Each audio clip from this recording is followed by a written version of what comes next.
India आघाडीच्या प्रेसमध्ये प्रणिती शिंदे यांनी भाजपच्या अपयशाचा वाचला पाडा. 2014 साली जनतेला 15 लाखाचे आमिष दाखवले म्हणून लोकांनी मतदान केले. तो खासदार निष्क्रिय ठरला. 2019 साली उमेदवार बदलला, त्यालाही जनतेने भरभरून मतदान केले. सत्ता असताना, निधी असताना ही आता पुन्हा तिसरा आणि उपरा उमेदवार तुम्ही देत आहात. यावरून तुमचे दोन्ही खासदार निष्क्रिय ठरल्याचा दाखला मिळतो, अशी टीका करत भाजपमुळे या 10 वर्षात सोलापूर 25 वर्षे मागे गेले आहे. आता सोलापूरच्या जनतेने पाठबळ दिल्यास सोलापूरची लेक या नात्याने संसदेत आवाज उठवणार, अशी भूमिका इंडिया आघाडीच्या उमेदवार प्रणिती शिंदे यांनी पत्रकार परिषदेत मांडली. निष्क्रिय ठरलेत असं म्हणायला हरकत नाही. खूप विश्वासाने, खूप अपेक्षेने, मोठ्या मनाने, प्रेमापोटी या जनतेने भाजपला, पंतप्रधान मोदींकडे बघून मतदान केलं. पहिले उमेदवार जे होते ते निष्क्रिय ठरल्याची पावती त्यांच्याच पक्षाने त्यांना दिली आणि म्हणून ते उमेदवार बदलावे लागले. सत्ता असून सुद्धा, पंतप्रधान असून सुद्धा, निधी असून सुद्धा ही शोकांतिका आहे की सोलापूरसाठी ते काही करू शकले नाहीत आणि म्हणून 2019 मध्ये दुसरा उमेदवार द्यावा लागला. परत जनतेने मोठ्या मनाने, खरं तर 2014 मध्ये जे खोटं सांगितलेलं की 15 लाख देणार आहेत, त्या आधारावर जनतेने मतदान केलं.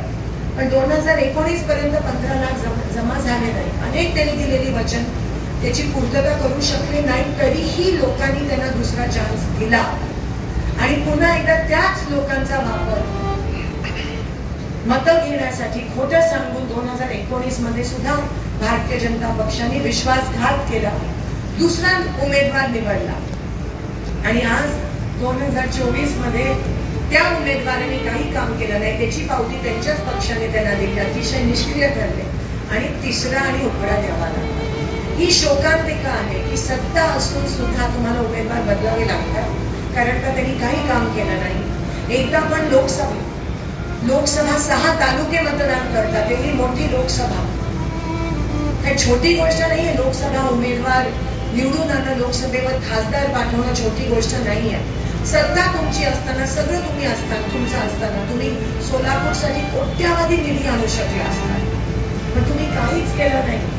फक्त लोकांचा वापर केला, सत्तेत आला, सत्तेची मजा घेतली आणि तुमच्या ह्या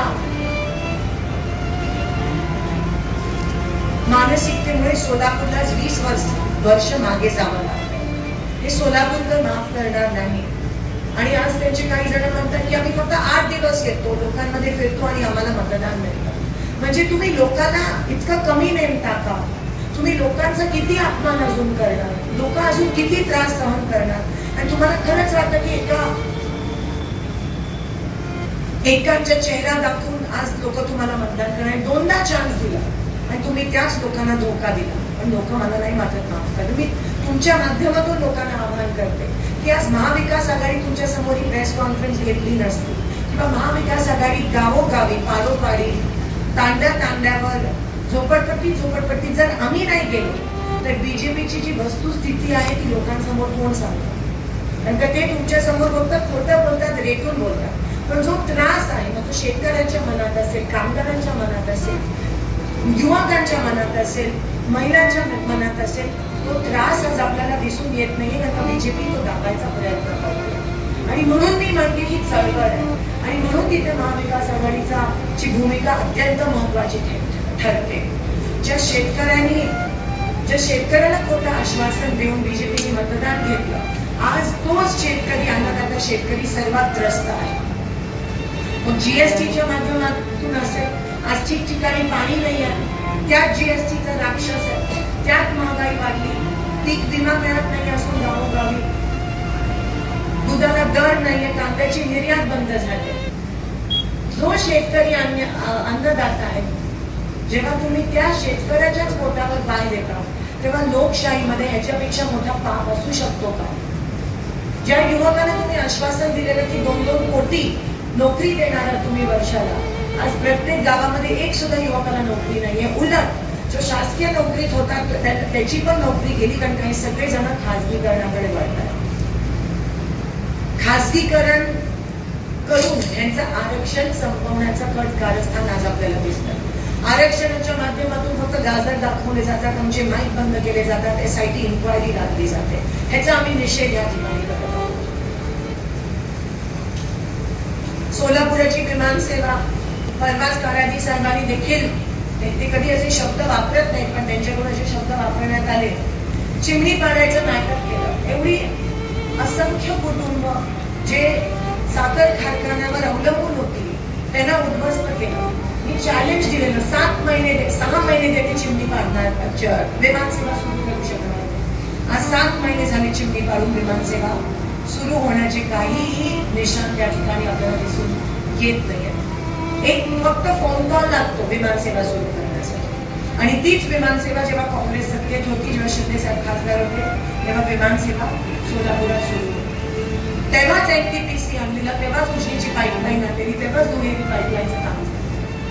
10 वर्ष त्यांनी काय केलं. आणि तुम्ही तसं गणित, आम्ही ते पूर्ण गणित तुमच्या समोर ठेवत पण नाही, पण तसं भाजपचे खासदार सोलापुरात 25 वर्ष होते आणि काँग्रेसचे 10. तरीही जेवढी कामं झाली तेवढी काँग्रेसची 15, ही काँग्रेसच्या 15 वर्षात झाली. भाजपच्या 25 वर्षात एकही काम सोलापूर शहरासाठी, सोलापूर जिल्ह्यासाठी झालं नाही. त्यांनी मतदान केलं. या पत्रकार परिषदेत ज्येष्ठ नेते सुशीलकुमार शिंदे, माजी आमदार आडम मास्तर, माजी मंत्री सिद्धाराम मैत्रे, माजी आमदार दिलीप माने, राष्ट्रवादीचे अध्यक्ष सुधीर करटमल, महेश कोटे, कार्याध्यक्ष सुरेश असापुरे, चेतन नरोटे, M पाटील, पुरुषोत्तम बर्डे, अस्मिता गायकवाड, UN बेरिया, अमर पाटील, शरद कोळी, अबू तालीम डोंगरे, गणेश वानकर, अशोक निंबर्गे यांच्यासह काँग्रेस, राष्ट्रवादी काँग्रेस, शिवसेना, आम आदमी पार्टी, समाजवादी पार्टी या पक्षाचे प्रमुख पदाधिकारी मोठ्या संख्येने उपस्थित होते.